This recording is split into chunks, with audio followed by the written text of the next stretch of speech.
Hello, wonderful audience. Thank you for choosing to spend your time with me. Hello, dear viewers. Get ready to expand your horizons as we delve into Guysborough, Nova Scotia community. Guysborough population 397 is an unincorporated Canadian community in Guysborough County, Nova Scotia. Located on the western shore of Chedabucto Bay, fronting Guysborough Harbour, it is the administrative seat of the Guysborough Municipal District. It is home to the Alder Grounds, Boggy Lake, Bonnett Lake Barrens, and Canso coastal barrens wilderness areas. The community is named after Sir Guy Carleton Guysborough.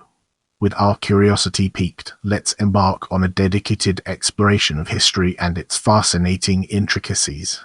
The Mi'kmaq name for the village of Guysborough was Chedabucto. The Prince Henry Sinclair Society of North America believe he landed at Chedabucto Bay in 1398. The monument was erected on November 17, 1996. It is a 15-ton granite boulder with a black granite narrative plaque located at Halfway Cove on Trunk 16 in Guysborough County, Nova Scotia.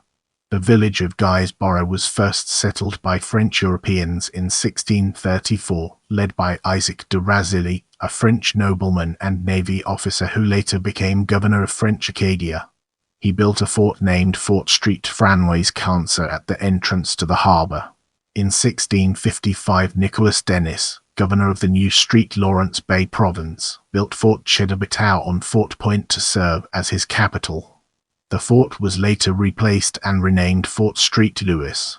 In 1682, a permanent settlement was started by Clubbard Burgier. A group cleared land and spent the winter with the first crops being planted in 1683. Louis Alexander de Friches de Meneville landed at Chedabucto in 1687 when arriving to take up his position as governor of Acadia. Claude Burgier led other merchants from La Rochelle, France in enjoying a fishing monopoly in Acadia. In 1682, Fort St. Louis was established by the Company of Acadia Compagnie de la Pêche Sédentaire to protect the fishery. The principal ports were at Chedabucto Bay, which accounted for 50 fishers in 1686. Dauphin de Montague was the commandant at Fort St. Louis. Now, we shift our focus to raid on Chedabucto 1688, a topic that deserves our attention. Raid on Chedabucto 1688. In 1687 there were 150 people at Chedabucto, 80 of whom were fishermen. The Company of Acadia suffered heavy losses in 1688, when Chedabucto was pillaged by New Englanders. In the upcoming section, we'll be dissecting battle at Chedabucto 1690 and exploring its implications in greater detail. Battle at Chedabucto 1690. During King William's War, in 1690, Captain Cyprian Southwark proceeded to Chedabucto to take Fort St. Louis which, unlike Port Royal, Nova Scotia, put up a fight before surrendering. As part of Sir William Phipps's expedition to destroy the capital of Acadia, Port Royal, Phipps sent Southwark to Chedabucto with 80 men to destroy Fort St. Louis and the surrounding French fishery. Meneville was stationed at the fort with 12 soldiers. They tried to defend the fort for over 6 hours, until firebombs burned the fort to the ground. Southwark destroyed the enormous amount of 50,000 crowns of fish. At the same time, Phipps also dispatched Captain John Alden who raided Cape Sable Island as well as the villages around the Bay of Fundy, particularly Grand Prix and Chignecto. The Company of Acadia encountered a variety of difficulties on the way to its final disappearance in 1702.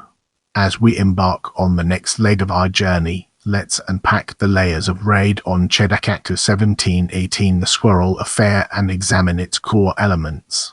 Raid on Chedabucto 1718, the Squirrel Affair. Shortly after Southwark established himself at Shelburne, Nova Scotia, the Mi'kmaq raided the station and burned it to the ground. In response, from September 1718, Southwark led a raid on Canso and Chedabucto, present-day community of Guysborough, in what became known as the Squirrel Affair. Southwark laid siege for 3 days to Fort St. Louis at Chedabucto, which was defended primarily by Acadians. There were approximately 300 Acadians in the area. On board HMS Squirrel, Southwark killed numerous Acadians and imprisoned others. On 18 September, British Marines land on Laskindy's grave and seize the entrance to Chedabucto Harbour. The following day, HMS Squirrel landed troops at Salmon River, who then proceeded to the rear of the village. HMS Squirrel made its first attempt to enter the harbour but was beaten back by the Acadian cannon fire from the fort. Later in the day, the village was captured by the landed troops. On 20 September, HMS Squirrel made a second attempt to enter the harbour. It successfully fired upon the fort. On 23 September, Southwark burned the village and loaded the goods onto the captured French transports. After pillaging and burning the villages, on 24 September, Southwark released the Acadian prisoners onto the Canso Islands without any provisions or clothing. Others fled to Isle Madame. He seized 2 French ships and encouraged the governor of Nova Scotia, Richard Phillips, to fortify Canso. In the upcoming section, we'll be dissecting French and Indian War and exploring its intricate connections to our topic. The Acadians in this region left in the Acadian exodus during Father Le Loutre's War. Those that remained would have been removed during the French and Indian War. Now, let's redirect our focus towards American Revolution and discover its significance in our narrative. British settlers renamed the town Guysborough after Sir Guy Carleton, commander of the British forces and Governor-General of British North America in the Ers. After the American Revolution, led by Thomas Brownsbriggs, Guysborough was settled by black loyalists and soldiers of the disbanded Duke of Cumberland's regiment and King's Carolina Rangers. One black loyalist was Hannah Lining, c. 1749. She was a former slave of Dr. John Lining in Hillsborough, South Carolina, present-day Old Town Creek. She worked on his plantation harvesting indigofera. In 1761, at age 22, she tried to make a run for freedom but was caught. She lost one eye. During the American Revolution, in 1780, the British officer Major General Leslie occupied John Lining's residence in Hillsborough, and Hannah successfully escaped with her mother to New York. They worked in New York for a while before moving to Port Mouton, Nova Scotia. Port Mouton burned down and she moved to Guysborough in 1784. Hannah was baptized in 1786 and married her first husband there the following year, when she aged 38. Her first husband died. She remarried and then was widowed again. Hannah did not have children. She was given land at nearby black loyalist settlement Tracadie, Nova Scotia, but never moved there. Hannah and her mother lived together into their old age. Another black loyalist was Andrew Izard, c. 1755. He was a former slave of Ralph Izard in St. George, Dorchester, South Carolina. He worked on a rice plantation and grew up on Combahee. When he was young, he was valued at £100. In 1778, Izard made his escape. During the American Revolution, he worked for the British Army in the Wagamaster General's Department. He was on one of the final ships to leave New York in 1783. He travelled on the Nisbet in November, which sailed to Port Mouton. The village burned to the ground in the spring of 1784 and he was transported to Guysborough. There he raised a family and still has descendants that live in the community. In 1790 they built the first Anglican church in the area, and Rev. Peter de la Roche was the first minister.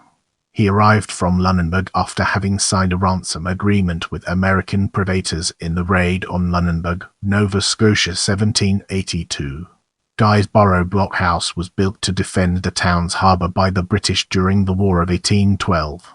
The town's fine natural harbour led to its establishment as the administrative centre for the county, and despite the diminishing role of the harbour for transport links, forestry, fishing and agriculture remain of great importance to the area.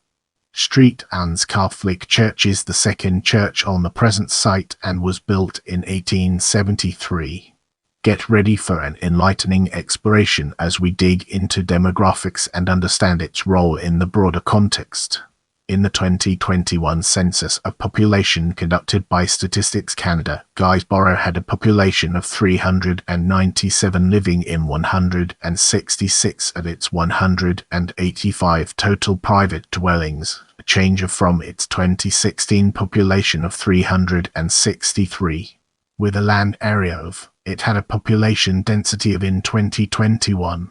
Without further ado, let's move on to the topic of attractions. The Old Guysborough Courthouse Museum c. 1842 to 1843 is a municipal heritage property under the Heritage Property Act. The former residence of Supreme Court of Nova Scotia Justice W. F. Disburys. The justice was the grandson of Joseph Frederick Wallet Disburys, who was an army officer, military engineer, surveyor, colonizer and colonial administrator who created an important four-volume atlas of nautical charts for the coastline of eastern North America called the Atlantic Neptune. The residence was renovated into the Disburys Manor in 2003. Several maps from the Atlantic Neptune hang in the inn. The Redbird Pub, the Skipping Stone Souvenir Store and Candlery, built in the Ers and located on the scenic waterfront, were built from the old Jost buildings. Frequented from their opening to the mid-Ers, the last of them, a general store, closed its doors in the early Ers.